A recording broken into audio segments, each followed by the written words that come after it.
안녕하십니까. 오늘 수요 저녁 우리 함께 각처에서 수요 예배로 함께 모였습니다.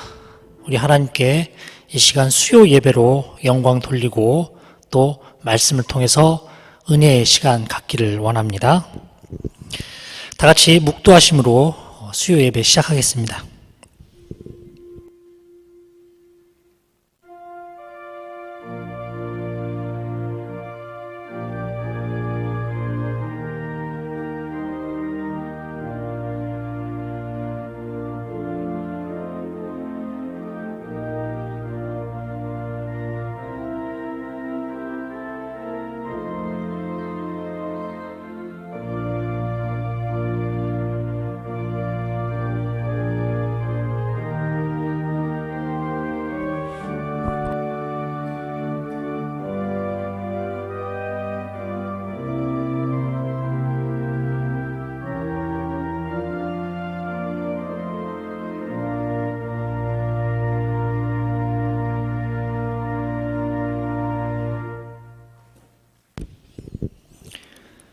우리 함께 주님의 부활을 기뻐하며 찬송가 165장 주님께 영광 함께 찬송 부르시겠습니다.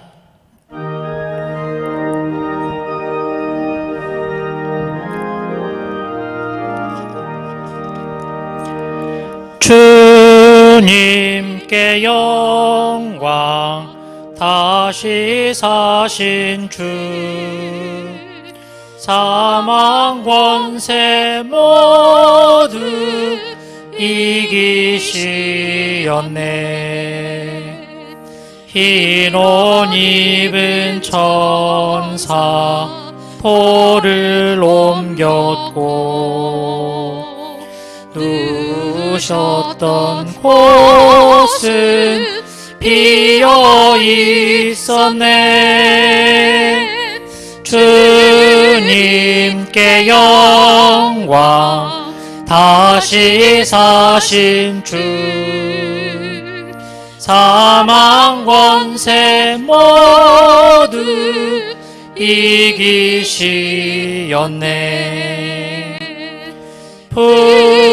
부활의 주님 나타나시사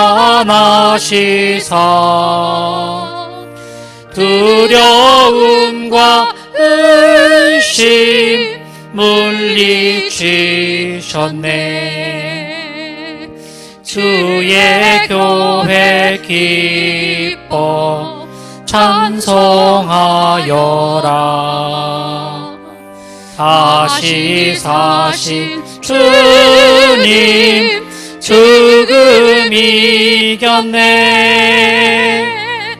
주님께 영광 다시 사신 주 사망 권세 모두 이기시었네. 생명의 임금 영광의 주님 주님 없는 삶은 헛될 뿐이라. 주의 사랑으로 세상 이기고 요단 건너 본향 가게 하소서. 주님께 영광 다시 사신 주 사망 권세 모두 이기시었네.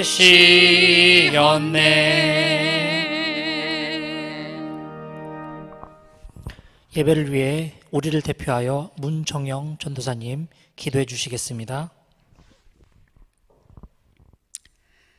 사망 권세 모두 이기시고 부활하신 주님을 찬양합니다. 이 시간 저희들이 마음을 다하고 신령과 진정으로 드리는 우리 예배를 하나님께서 받아주시고 홀로 영광 받아 주시옵소서. 원근 각처에서 이 시간 마음을 모두어서 우리 수요 예배로 드립니다. 주님 받아 주시옵소서. 하나님 아버지, 주님의 부활을 증거하는 자녀가 되기를 원하오니 믿음 없음을 용서하여 주시옵소서. 코로나로 인해서 아직 온전한 생활을 하지 못하지만 기도와 말씀과 찬양으로 더욱더 무장하여 앞날을 준비하게 하시고 어렵고 힘든 여건 속에서도 지혜를 주셔서 모든 것이 회복되도록 도와주시옵소서. 하나님, 이 시간 주님 앞에 간절히 원하옵기는 모든 마스크를 다 벗어버리고 자유롭게 예배하며 찬양 들을 수 있는 그날이 속히 올 수 있도록 주님 도와주시옵소서. 하나님의 은혜로 우리 초동교회에 맡겨주신 사명과 사역들을 잘 감당하게 하여 주시옵소서. 그래서 늘 우리 초동교회 식구들이 한마음 한뜻 되어서 주님 앞에 찬양 드리며 우리에게 맡겨진 모든 일들을 아름답게 열매 맺을 수 있도록 주님 도와주시옵소서. 하나님, 이 시간 단위에 씌우신 우리 목사님을 성령으로 붙드시고 선포하시는 말씀으로 인하여서 우리 모두가 정말 저희들의 온 심령을 채울 수 있게 주님 도와주시옵소서. 하나님, 이 시간 간절히 원하옵기는 교회를 찾는 자마다 살아계신 주님을 체험하게 하시고 성령의 임재를 깨닫게 하시고 질병으로 고통당하는 자에게 치유의 능력이 권능이 나타나게 하시옵소서. 마음이 상한 자나 하나님의 위로를 받게 하시고 믿음이 연약한 자에게는 믿음을 더하여 주실 것을 믿습니다.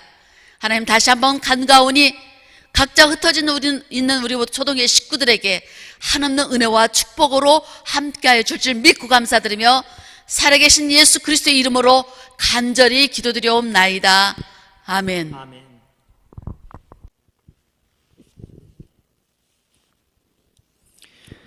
이 시간 우리 함께 나누실 하나님의 말씀은 고린도전서 15장 20절에서 26절까지의 말씀입니다. 신약성경 282쪽에 있습니다.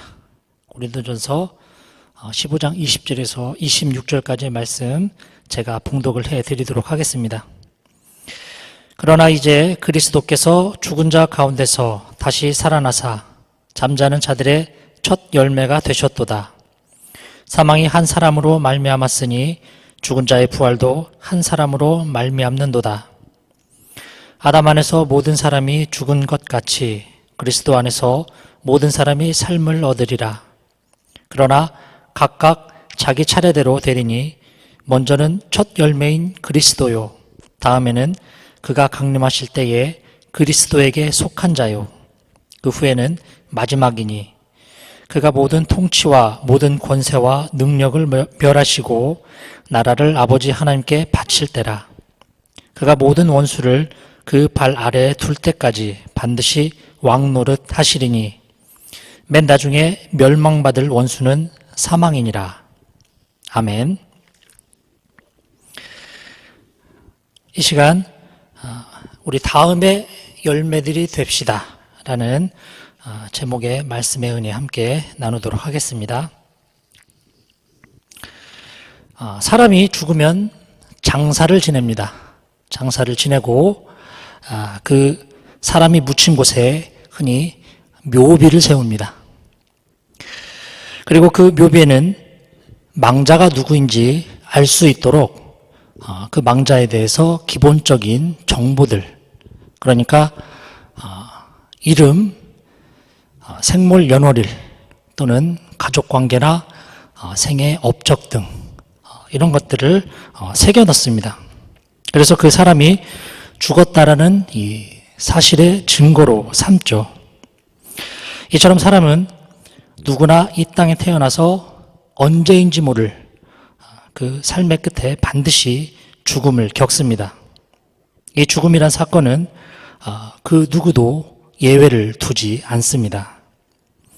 하지만 예수님의 경우는 조금 다릅니다. 물론 예수님에게도 무덤은 있었습니다. 무덤이 있었다라는 이 사실은 예수님께서 실제로 한번 죽으셨다라는 것을 증명을 하는 거죠. 그래서 성경에서도 증언합니다. 마태복음 27장 50절 말씀 보면 예수께서 다시 크게 소리 지르시고 영혼이 떠나시니라. 요한복음 19장 30절 예수께서 신포도주를 받으신 후에 이르시되 다 이루었다 하시고 머리를 숙이니 영혼이 떠나가시니라. 그러나 성경은 예수님의 죽음을 증언하는 것으로 끝을 내지 않습니다. 마태복음 28장 6절에 보면 그가 여기 계시지 않고 그가 말씀하시던 대로 살아나셨느니라. 와서 그가 누우셨던 곳을 보라. 그리고 마가복음 16장 6절 말씀 보면 놀라지 말라. 너희가 십자가에 못 박히신 나사렛 예수를 찾는구나. 그가 살아나셨고 여기 계시지 아니하니라. 보라, 그를 두었던 곳이니라. 누가복음 24장 5절과 6절에는 이런 말씀이 있습니다. 두 사람이 이르되 어찌하여 살아있는 자를 죽은 자 가운데서 찾느냐. 여기 계시지 않고 살아나셨느니라. 그래서 그리스도인들이 예수님의 부활과 관련해서 가장 많이 떠올리는 그 이미지 중에 하나가 바로 예수님의 빈 무덤이 아닐까 합니다. 세상에 그 수많은 이 종교들 가운데 창시자의 무덤이 없는 그런 종교다. 이런 표현을 해도 좋을 것 같습니다. 앞서 말씀드린 것처럼 사람은 누구나 생에서 그 죽음을 겪게 되고 죽으면 무덤에 묻히기 마련인데 예수님은 이 죽음을 이기시고 부활하신 분입니다.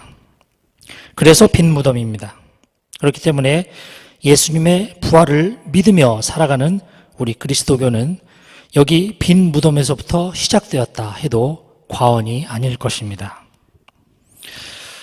이처럼 예수님의 부활은 분명 우리 그리스도인들에게 있어서 가장 중요한 핵심 중에 핵심입니다.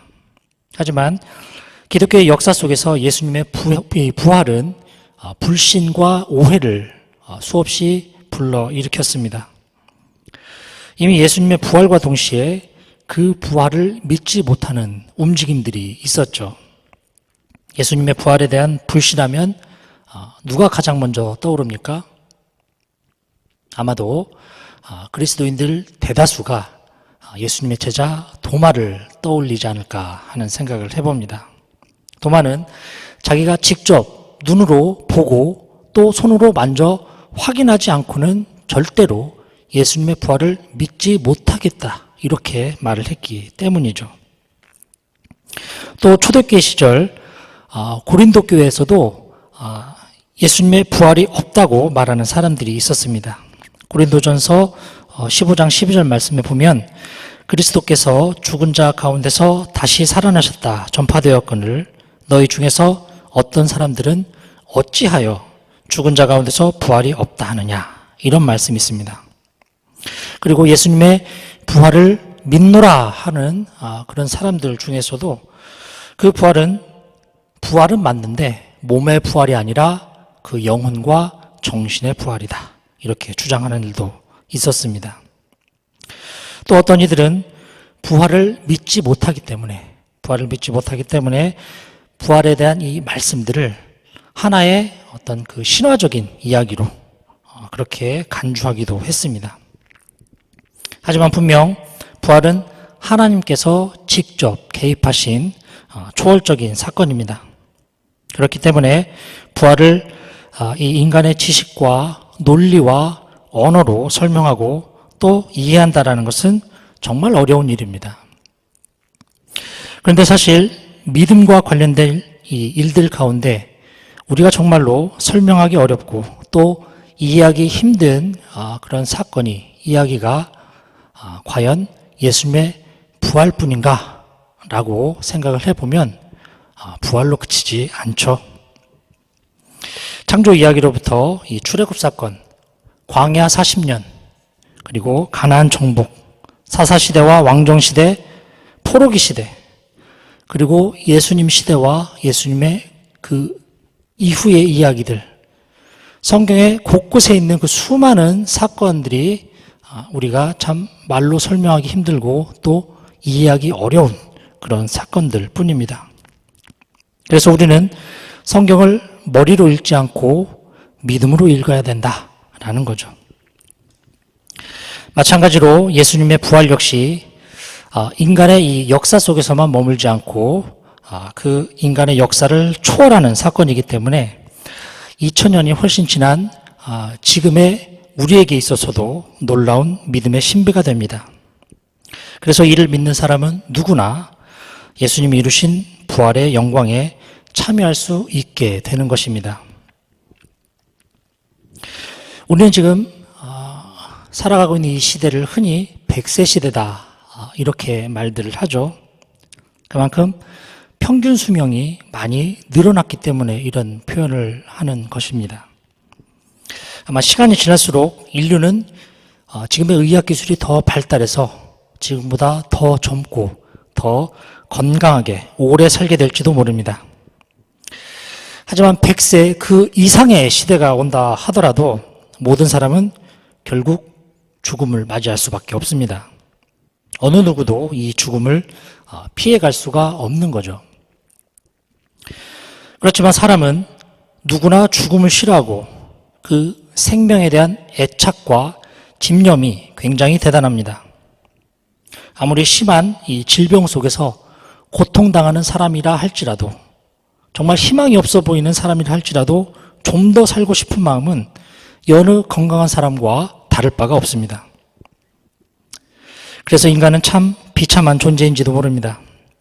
왜냐하면 누구나 다 기피하는 이 죽음인데도 결국 이 죽음을 피해갈 수 있는 사람은 단 한 사람도 없기 때문입니다. 또한 죽음과 죽음 이후에 대해서 분명하게 알 수도 없습니다. 인간은 쌓은 지식과 경험을 통해서 알 수 있는 것들이 참 많죠. 하지만 죽음은 우리가 직접 경험해 보기 전까지는 결코 알 수가 없습니다. 그런데 그 누구도 알 수 없는 이 죽음에 대해서 성경은 이렇게 말씀하고 있습니다. 로마서 5장 12절에 보면 사람의 죄로 인해 사망이 들어왔고 모든 사람이 그 지은 죄로 인해서 죽게 되었다. 이런 말씀이 있습니다. 죽음의 원인이 바로 우리가 지은 죄 때문이다. 이렇게 말씀하고 있죠. 실제로 우리가 살고 있는 이 세상에서 하루도 끊이지 않고 일어나는 이 사건, 사고들을 잘 살펴보면 미움, 다툼, 시기, 질투 등으로 일어난 이 사건들이 대부분입니다. 우리가 부르는 이 찬양의 한 소절에도 가사에 이런 내용이 있죠. 미움, 다툼, 시기, 질투 버리고 우리 서로 사랑해. 그렇지만 세상은 그렇게 살아가지 못하고 있습니다. 그로 인해서 갈등과 분열이 일어나고 심지어 남의 생명을 해치는 일까지 발생합니다. 그런데 이런 일은 부끄럽게도 세상뿐만이 아니라 우리 그리스도인들 사이에서도 세상 부럽지 않게 일어나고 있습니다. 그러다 보니까 걱정, 근심, 염려가 끊이질 않고 그래서 생명보다는 죽음에 훨씬 더 가까운 그런 삶을, 비참한 삶을 살 수밖에 없게 되었습니다. 과연 어떻게 해야 이런 상황을 벗어날 수가 있을까요? 우리가 이해하기 어렵고 설명하기는 더더욱 어려운 주님의 부활을 중요하게 여기는 이유가 바로 여기에 있습니다. 왜냐하면 모두가 피하고 싶지만 결코 피할 수 없는 이 죽음의 문제를 해결할 수 있는 것이 바로 예수님의 부활이기 때문입니다. 사도 바울은 죽음을 잠자는 것이다 이렇게 말을 했고 죽은 자를 잠자는 자다 이렇게 표현했습니다. 우리가 경험으로도 알듯이 잠은 아무리 깊이 들어도 결국 때가 되면 깨기 마련입니다. 따라서 죽음을 잠으로 비유한 것은 죽음에 이르면 모든 것이 다 끝나버린 것 같지만 그 죽음마저도 잠이 깨는 것처럼 끝날 때가 있다는 것을 의미합니다. 예수님의 부활이 바로 그 증거입니다. 그러면서 사도 바울은 부활하신 예수님을 잠자는 자들의 첫 열매다. 이렇게 말을 했죠. 첫 열매라는 의미엔 그 뒤에 계속 열매가 맺혀질 것이다 라는 그런 뜻을 담습니다. 그러니까 예수님이 부활의 첫 열매다 라는 사도 바울의 이 말은 부활의 열매가 예수님 이후에 우리 그리스도인들을 통해서 계속 이어질 것이다 라는 의미를 갖고 있는 거죠. 물론 우리가 부활의 열매가 되기 위해서는 예수님과 함께여야 합니다. 예수님과 함께하지 않으면 우리는 결코 예수님의 부활과 아무런 관련이 없어진다. 관계가 있을 수가 없다라는 거죠. 그럼 예수님과 함께한다는 것은 뭡니까? 우리가 예수님의 말씀과 뜻에 믿음으로 따른다라는 것을 의미합니다. 그 길은 분명 평탄한 길은 아닐 겁니다. 고난의 길입니다. 마태복음 16장 24절 말씀 보면 누구든지 나를 따라오려거든 자기를 부인하고 자기 십자가를 지고 나를 따를 것이니라. 이런 말씀이 있습니다. 부활의 영광을 누리고 부활의 열매를 맺기 위해서는 우리가 역시 예수님처럼 각자에게 맡겨진 그 십자가를 지고 주님과 함께 그 고난의 길을 함께 걸어가야 된다라는 것을 말하는 거죠. 종교개혁자 칼뱅은 생전에 남긴 수많은 업적을 뒤로한 채 죽음이 임박했을 때 자기 무덤에는 묘비도 세우지 말고 무덤의 흔적도 없애라 이런 유언을 남겼다고 합니다. 실제로 칼뱅의 무덤에는 그의 유언에 따라 이름이 없습니다. 다만 그를 추모하는 수많은 이들이 너무나 아쉽고 안타까워하는 그런 마음에 칼뱅의 무덤 위에 JC라는 그 이름의 약자만 조심스럽게 새겨놓았다고 합니다. 그래서 사람들은 칼뱅의 유언과 그의 이 무덤에서도 아주 큰 은혜와 또 교훈을 얻는다고 합니다. 부활의 소망을 간직하고 잠든 이 칼뱅을 만날 수 있기 때문이라는 거죠.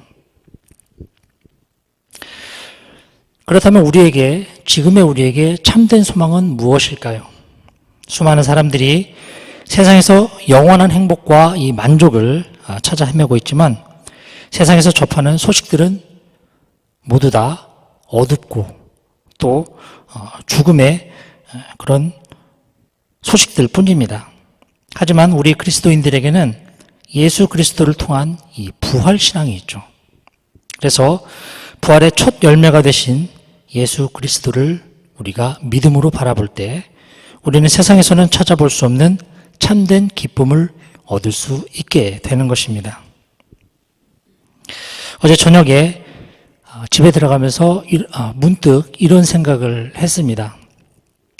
길고 긴 사순절과 이 고난주간을 끝내고 이제 드디어 부활절을 맞았는데 나는 과연 이 부활절기를 어떤 마음으로 보내고 있는가? 비단 이번 부활절뿐만 아니라 이제까지 신앙생활을 해오면서 지내왔던 이 부활절기에 나의 믿음은 어떤 자리에 있었는가?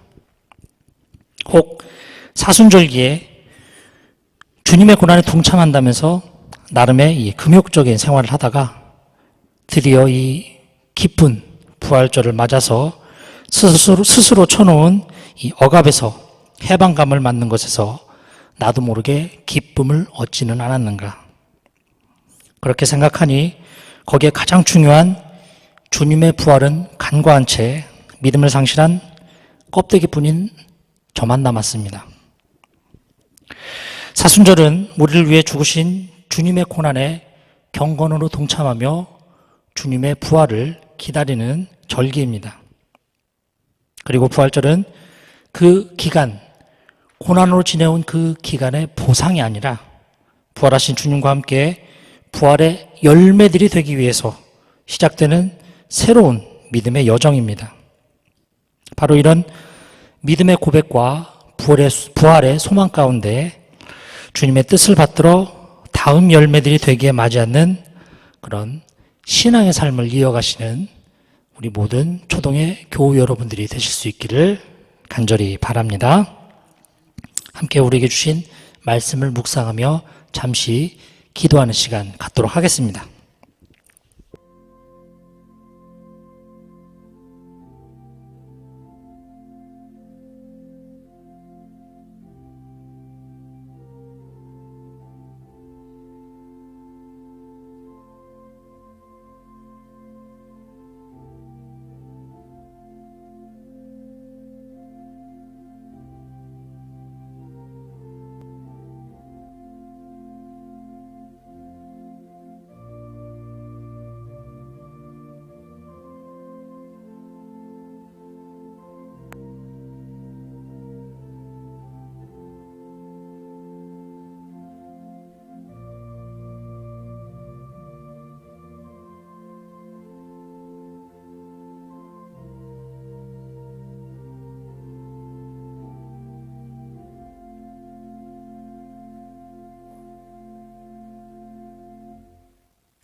함께 찬송가 442장 저 장미꽃 위에 있을 우리 함께 찬송 부르겠습니다.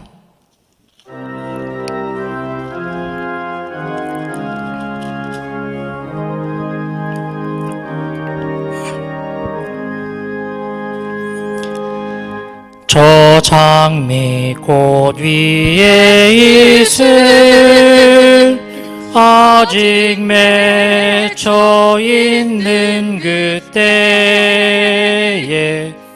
귀에 흐르니 소리 들리니 주 음성 분명하다.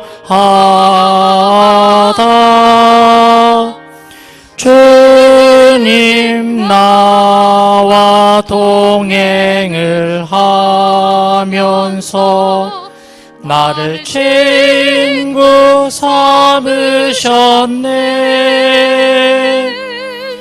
우리 서로 받은 그 기쁨은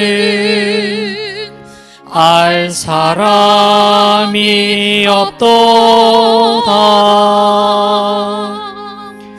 그 정한 주의 음성 우는 새도 잠잠케 한다. 내게 들리던 주의 음성이 늘 귀에 쟁쟁하다. 주님 나와 동행을 하면서 나를 친구 삼으셨네.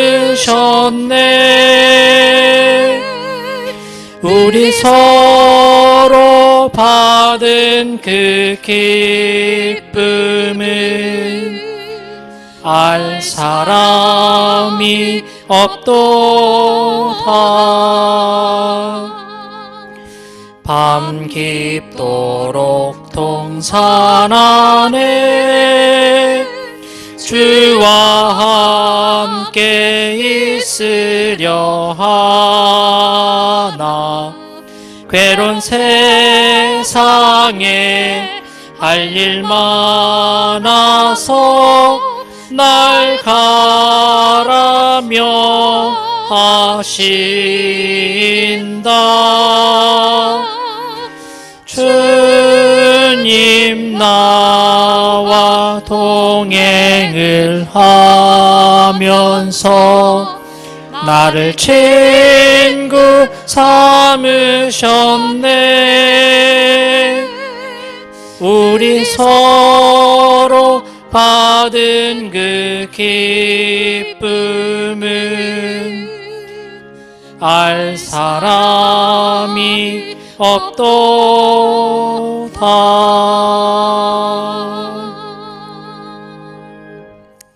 함께 주님 가르쳐 주신 기도로 수요 예배 마치겠습니다. 하늘에 계신 우리 아버지여, 이름이 거룩히 여김을 받으시오며 나라에 임하옵시며 뜻이 하늘에서 이루어진 것 같이 땅에서도 이루어지이다. 오늘날 우리에게 일용할 양식을 주옵시고 우리가 우리에게 죄진 자를 사하여 준 것 같이 우리의 죄를 사하여 주옵시고 우리를 시험에 들게 하지 마옵시고 다만 악에서 구하옵소서. 나라와 권세와 영광이 아버지께 영원히 싸움나이다. 아멘.